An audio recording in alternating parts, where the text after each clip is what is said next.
The Tao of Self-Confidence, episode 775. Welcome to the Tao of Self-Confidence, where I share stories of amazing women who have discovered their inner journey to self-confidence. Visit our website at thetaoofselfconfidence.com. Your inner journey to self-confidence awaits. Well, hello, friend. Welcome to the Tao of Self-Confidence, where I share stories of amazing women who have discovered their inner journey to self-confidence. I'm your host today, Sheena Yap Chan, and today I have an amazing lady on the show today. She's an award-winning host, commentator, speaker, producer, and author, specializing in contemporary social issues and popular culture, and I'm really excited to have her on and share her story with us today on self-confidence. So without further ado, I'm going to introduce you to Kristen Meinzer. Kristen, how are you today? Maybe you can fill in a little bit more about yourself to the listeners. Hi, I'm so happy to be here. Thanks for having me. Yeah, well, that was a very thorough introduction, but I guess to elaborate a little bit more, I host several podcasts. The one I'm known best for is called By the Book, and on that, my co-host Jolenta and I live by the rules of different self-help books in each episode and record ourselves along the way. It's an audio reality show, so you get to hear how each book enhances or destroys our lives, our marriages, our jobs, and so on. So that's probably what I'm best known for. I'm also the author of a book called So You Want to Start a Podcast, and I'm a regular commentator on all matters pop culture. And one of the main things I comment on are the British royals and also on movies. So those two things I talk about a lot. Awesome. Well, thanks for sharing that. And Kristen, what's your cultural background? I am a Minnesotan living in New York who's also a Korean adoptee. And so this month I'm actually celebrating, or last month it was, my 20th anniversary of living in New York, which means I think the way things are looking now, I'll have spent the majority of my life in New York. Thanks for sharing that, and congrats on your 20-year anniversary. And Kristen, what would be your favorite self-confidence quote?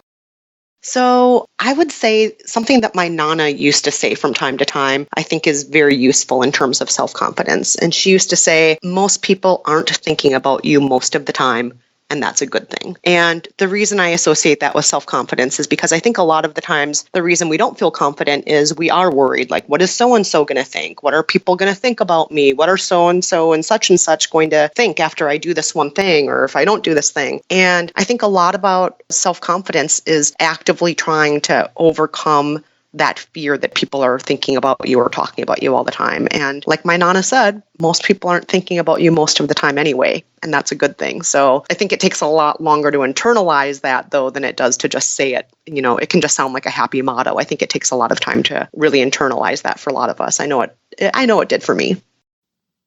Thanks for sharing that great quote. And yeah, I mean, I totally agree. I mean, for me, you know, as a woman especially, we're so prone to like thinking everyone would like criticize us for every single thing that we do, but really most of them are thinking about, you know, probably they have their own problems, their own things they have to worry about. And the more we remind ourselves that, the more we can go out and just do our thing and just keep moving forward. So thanks for sharing that again. And in your own words, how do you define self-confidence? Well, I think self-confidence, as I was just alluding to, isn't just something that you automatically feel. I think it is the result of action, and I think it's something that happens with action. And by that, I mean, I think it comes from doing things we're scared of, saying kind things to ourselves, not constantly worrying about what other people are thinking of us. So I think confidence is something that goes hand in hand with all of those actions. And we can't just say usually like, oh, I'm self-confident today. I think self-confidence, much like love, is a verb and it's not just a noun. Thanks for sharing that great definition. I totally agree. I mean, you know, building self-confidence does take action. Even if it's the wrong action, it still propels us to keep moving forward, keep taking action no matter what happens. And we can always course correct along the way. So thanks for sharing that great definition. And Kristen, what was your life like before you discovered self-confidence? Oh gosh, I think that it's not a case of discovering self-confidence. I really think it goes in waves. Like I look at most 3 and 4-year-old kids and they are just so fearless and happy, and they don't worry about, do I look pretty enough or what are other people saying about me? At that age, I think that's something that we could all just look to for inspiration. Like, oh, look, they're not worried about anyone else. They're just so confident. And I think all humans, including myself, I think we go through different waves. And then we go from that happy, confident 3 or 4-year-old to having the world, question us, and to the point where we're surrounded by media that is constantly telling us we're not pretty enough, or we don't look the way we're supposed to, or have people tell us that we're not smart enough. And so I think the world starts to gradually chip away at that beautiful thing we have when we're 3 or 4, and we ideally, hopefully, build it back up again over time through different experiences, through different mistakes, and so on. So for me, it's hard to say what was my life like before self-confidence, because I think it really has gone in waves for me, and that it does for most people. Thanks for sharing that. And I love how you mentioned that it goes in waves, because, before I used to think confidence is like you have it and you always have it. And, there's days we're 100% confident. There's days when we're like minus 20% confident. And that's just a part of life, and we're human. Like, we're not always going to be confident. But, it's just having the tools and resources to help us keep building our confidence no matter what happens. And, like you mentioned, looking to kids. Yeah, it's a great, way to look at confidence, because they're just fearless. Like, whether it's like, jumping off the couch or whatever it is, even if they fall down, it's like, they don't think about, oh my God, somebody just saw me fall down. Are they going to laugh at me? They just fall down and then get back up and just keep doing it again. Like, I remember I had, a friend's niece who was like 3 or 4 at the time, and she like basically ran into the wall, and we were all like, oh my God, is she okay? Like, she ran into the wall, she cried for like 2 minutes and just went on with her life again and started playing. And, if we just see things in that way, I think it just makes us realize like it's just all part of the process. Oh yeah, that's such a great way to think about it too, of like, yeah, go ahead and let yourself cry for 2 minutes and then just continue. It's fine. Let yourself feel those feelings. No one's telling you can't feel those feelings, but then don't completely let it overwhelm you and change your perception of yourself or your abilities or the world. Just, get those feelings out and get back out there, and then throw yourself off the couch again. Yeah, totally. So thanks for sharing that. And, what was that point in your life, especially, doing all these things, speaking, podcasting, commentating? What was that aha moment that gave you that confidence to go out there and be that? Especially like, as an Asian woman, sometimes, we feel like we are only meant to live like one certain way, and anything outside of that is like just considered like not proper or shameful or wild. But yeah, what was that confidence that gave you the to just go there and do your own thing?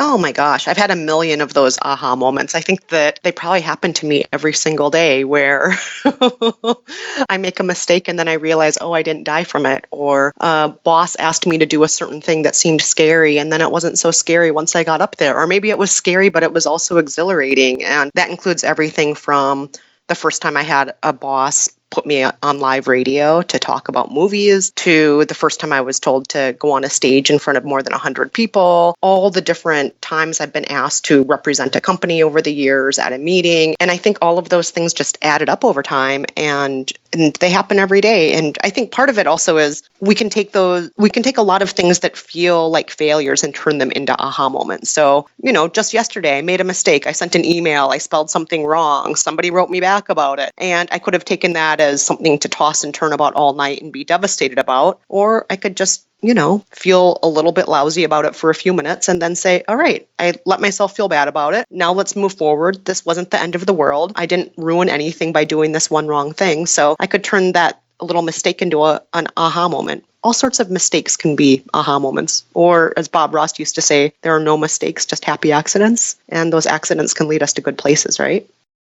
Yeah, totally. I always say that sometimes your greatest mistake can lead you to your greatest opportunities. And I know as women, it's like if we make a mistake, we feel like it's the end of the world. But, we have to realize we're human. We're not like a robot. We're not perfect. And mistakes happen. And it's like you mentioned, we can, wallow in it for about a couple minutes, a day or two. But it's up to us to just brush it off and keep moving. I mean, I make a ton of grammar mistakes. I get emails all the time saying like, oh, you said this wrong. I'm like, okay, I'll correct it. And then I get on with my life versus like, oh my God, I must be a dummy. Yeah. And it's okay to feel bad about it for a little bit and then just move on. It's tomorrow at this time, no one's going to be thinking about it. And hopefully you won't either. Yeah. So thanks for sharing that. And, because of these like little realizations that you have, what's your life like now?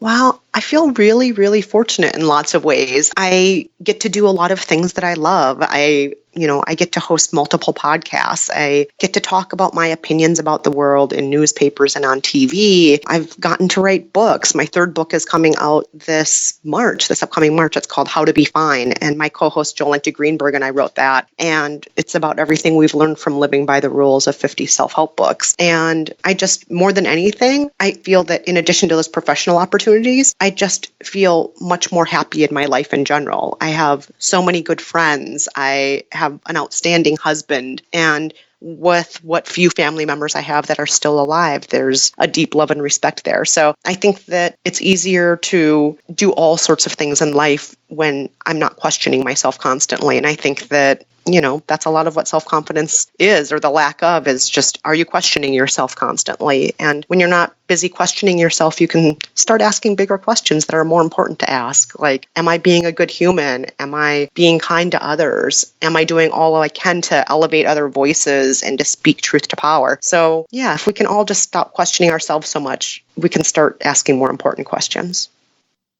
Thanks for sharing that. And I love how you mentioned that, because as women, we tend to overanalyze everything and question every single thing that we do. And when we can take that out and just take action, and I know sometimes, taking action, we might take the wrong action, make mistakes, but, just at least we know where we're going. We can track it. We can correct it. We can see what works, what doesn't work. And it just makes the process, fun, right? When we see it in that way. So I really like that you mentioned that. And if our listeners were tuning into your episode and she's in a similar journey to self-confidence, what would be that one tip you'd give to her?